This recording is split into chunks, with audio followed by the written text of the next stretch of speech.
Hi ha tumors que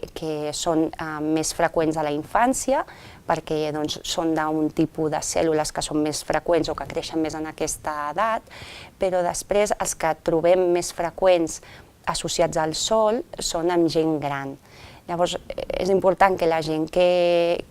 té una pell molt danyada pel sol es preocupi molt si es comença a notar algun voltet a la parpella o es comença a veure una lesió, que en principi no li dona importància perquè només pica i tal, però sí que s'ha de pensar que podria ser un tumor de tipus maligne.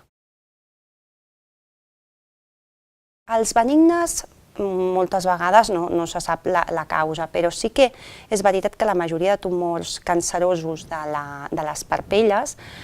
estan produïts pel sol. Llavors és molt important prevenir-se del sol. És important, el sol que hem pres ja ho tenim, perquè moltes vegades l'efecte del dany solar és acumulatiu, però sí que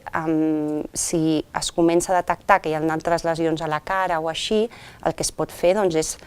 fer encara una prevenció més important. Llavors, la manera de prevenir és anar amb ulleres de sol, per evitar també els altres càncers de pell, les hores de màxim sol al migdia, i després, tot i que a vegades les cremes protectores poden picar una mica a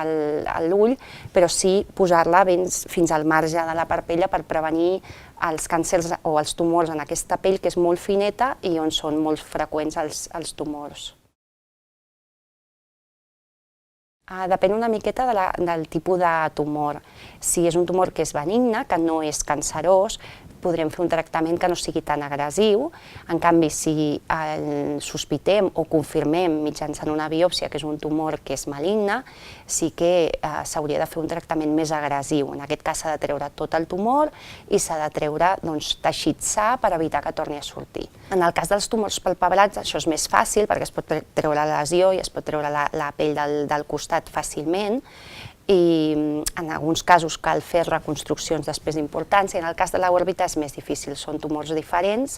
i el tractament és molt diferent depenent de cada tipus de tumor.